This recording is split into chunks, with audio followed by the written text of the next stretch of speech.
Welcome back. Today is a kind of a how-to and a review all in one. First off, this is the POS I got. See what I paid for it. It was dirt cheap, so because I thought I was replacing the power acoustic because I thought something was wrong with it. Because some idiot wired it up wrong. Well, technically they kind of did wire it up wrong, but there's that. You get the radio and the two speakers. Speakers I didn't touch because it's in a 2010 Ford F-150 XLT. And the model number is, come on, DM172. If you need a more detailed there's more detailed. And oh, by the way, that QR code right there, don't scan it because it won't give you no product information. It takes you directly to Walmart.com. If you have the app, it'll take you to the Walmart app. And there is exactly no information whatsoever about this radio. You're gonna have to figure it out on your own. Well, let's look at it a little bit here. What it says it has. It says it's got built-in hands-free Bluetooth. I haven't tested that yet. It's got player control, built-in mic, AM, FM, 30 presets, dual smart remote app, which is kind of garbage, but you can get it if you want. I ain't figured out how to use controls on the radio, so I use the app just to change the presets. It's got 4 presets: classic, rock, pop, and flat. Actually, there's 5. It's got custom, which whatever one you do. It's got 2-band control bass treble. I ain't figured out what the hell that is yet.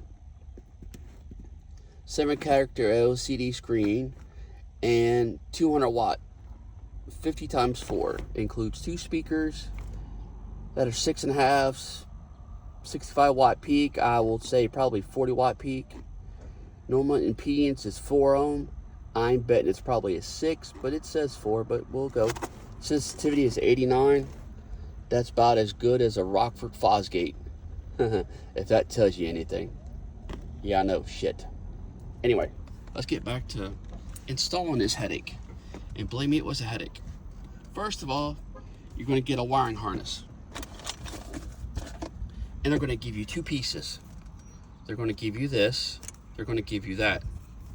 That's if you're using just the basic old aftermarket radio, whether it's the dual or the power acoustic or whatever. As long as it ain't too spiffy and fancy, it's something cheap just to get you by.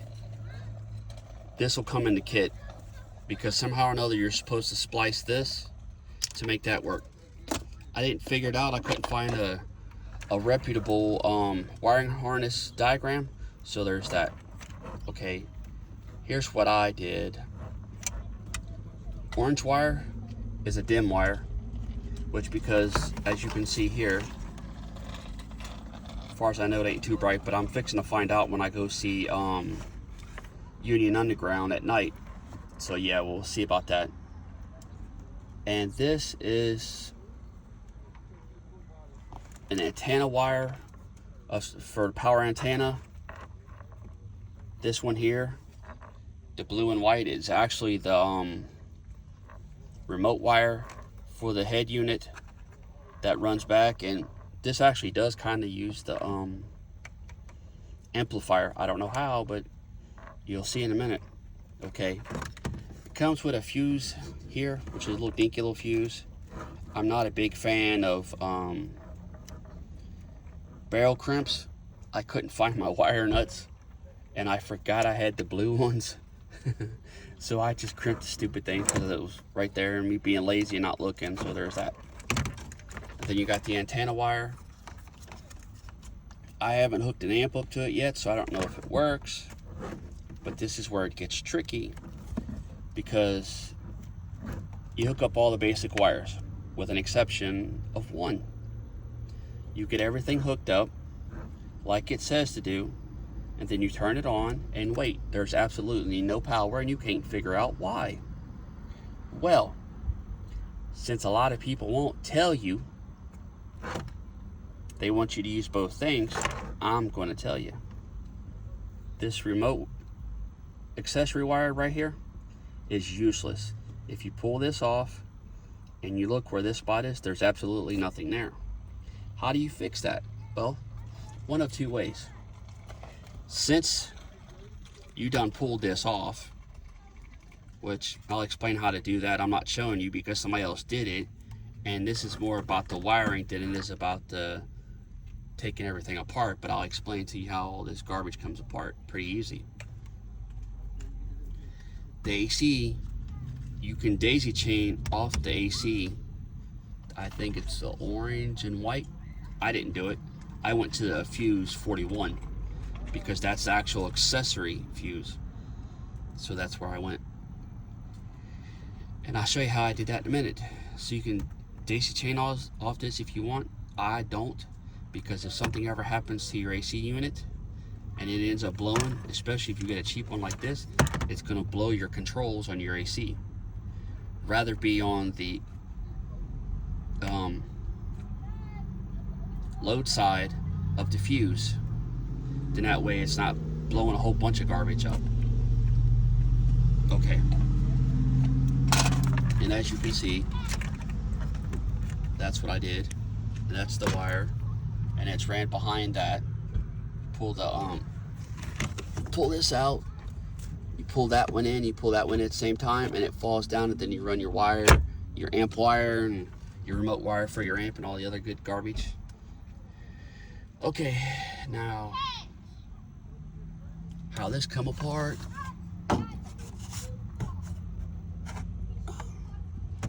You get one of those nice spiffy little trim tools. You start pulling this. You pull that one. I think it's a 10 millimeter. I don't know. There's another one there. And this here. You pull that out, and there's another one there. Since I got it, I'll just want to stick my hand in there and show you. Use the tool, pop that out, and then there's the third bolt there. They call them screws, but they're bolts, whatever.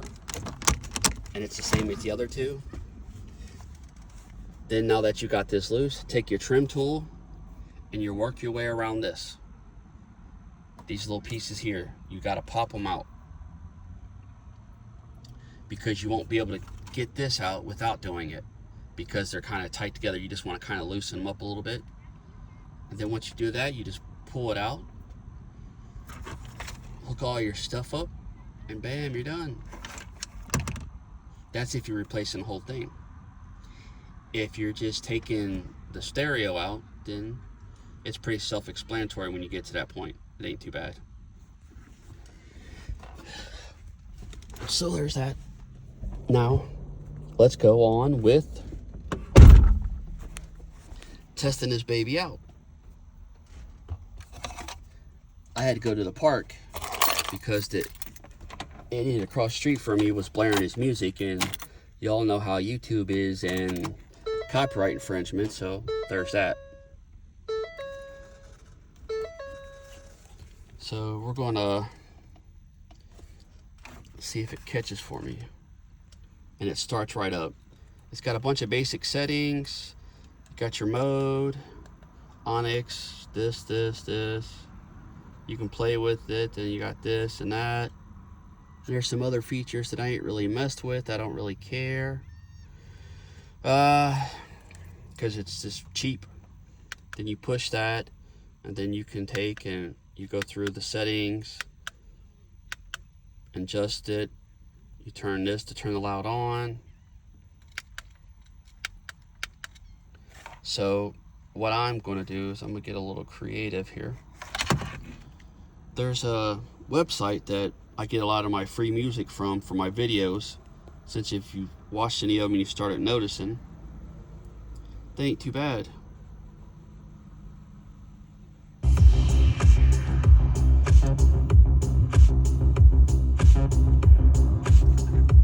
And this is creatormix.com.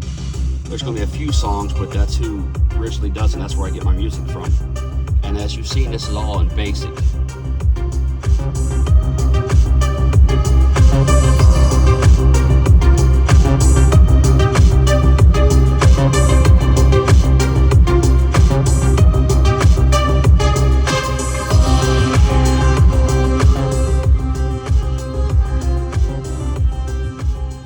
Not bad for a cheap radio.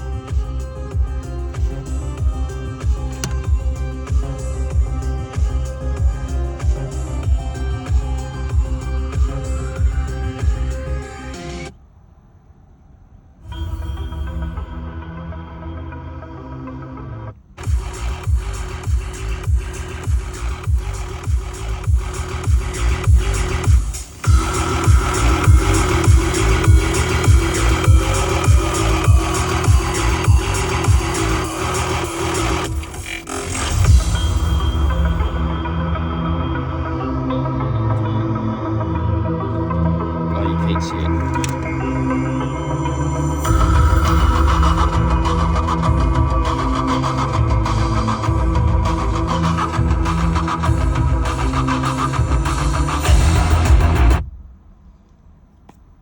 And as you can tell, it jams pretty good. I will say this, when I was at home, I was testing it, and I can't show it because YouTube is getting insane about these copyright strikes, so I'll just have to tell you about it. First song I always test all my stereos with is 9 Inch Nails' Get Down, Make Love. Reason for that is because a lot of my stereos that I design and I listen to, I design them around a 3-way speaker because I want the mids, the highs, and the lows. So Get Down, Make Love is the best all-around song because it hits the lowest of the lows that most humans can hear, and it hits pretty damn high of the highs, and it's got that killer mid. So I was bumping it for about a minute, and this little heat sink right here got so hot I couldn't touch it, and that was probably about 125, 130 degrees. So yeah, it was pretty hot. So it's going to be interesting. I might put an amp to it, I might not. I haven't decided yet. But people are going to hear it, then they look in there and see that garbage ass stereo. It's going to be hilarious. But anyway, I mean, so far so good. And just in case you're wondering,